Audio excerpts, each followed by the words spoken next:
What?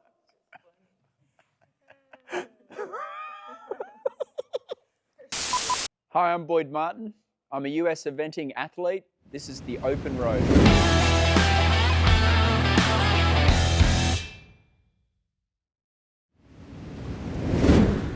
Yeah, I've spent a long time sort of developing our training facility that we're at here in Pennsylvania.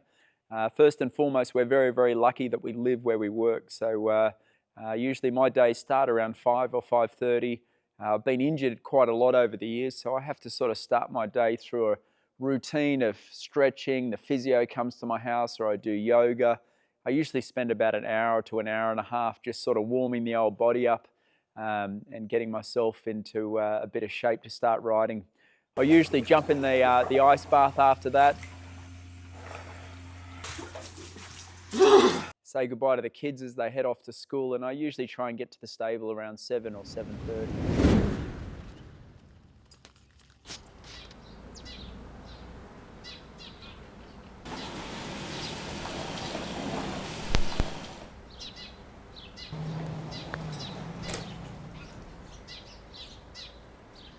It's Miss Lulu herself, the Devon eventing champion.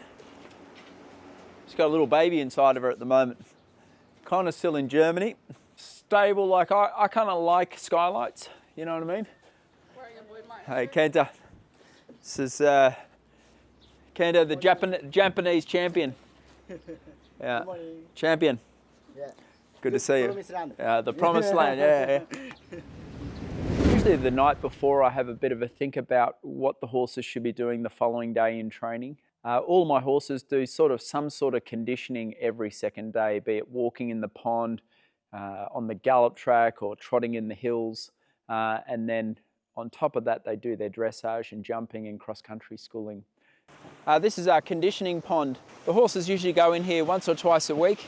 We got the water level up to about 3 feet, sort of have resistance training.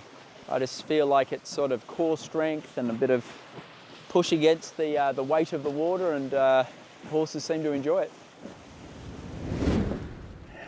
This is obviously a newer horse for me, and I don't know him very well. He's got a wonderful nature. He's just the kindest horse. Obviously Liz took him to the pinnacle of the sport. She rode him around Aachen last year, so he really knows his stuff. I think what I've been trying to work on is just build up a little bit of a connection and a communication with him. We're still sort of figuring each other out. The advantage I've got though is he's been superbly trained by Liz, so for me it's just more of a sort of figuring out how he wants to be delivered to each jump. All right, let's give it a... Hey bro!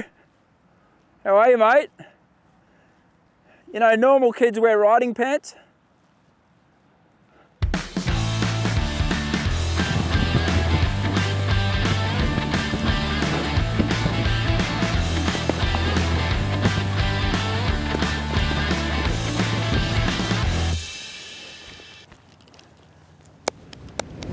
Morven Park's always been a highlight on my calendar. It's a phenomenal event. It's a really challenging cross country.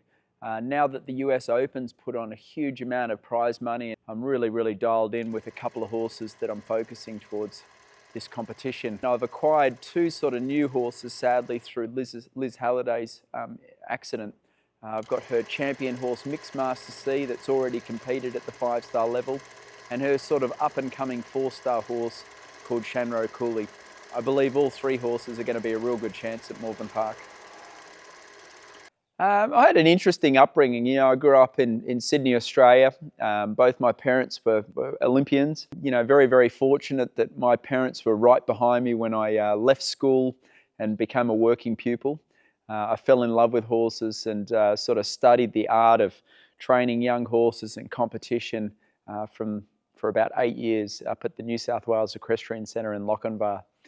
I think looking back on it, I was probably wild and a little bit out of control, and very lucky that I fell in love with horses, just because it was a sport and an industry and a life that sort of welcomed a hyperactive kid that was just all in and loved being outside and working and running around, you know, chasing their dream. It really takes a huge amount of time and energy and focus to be very good at this sport.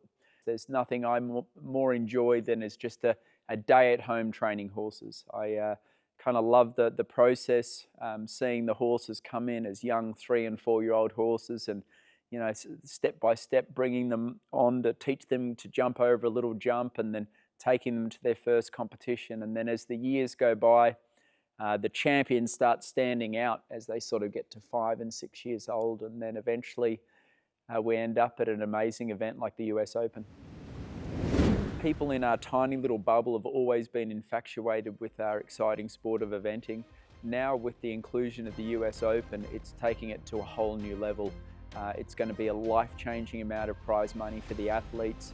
It's going to take our sport that's a little bit insular and going to expose it to the massive audiences. And I'd encourage anyone that's sort of remotely interested in our sport to come check out the US Open. It's one of the most exciting things you'll ever see, of a horse in harmony with their rider, jumping unbelievable jumps at high speeds, and it's a very, very exciting sport, and I'm thrilled that it's getting this platform.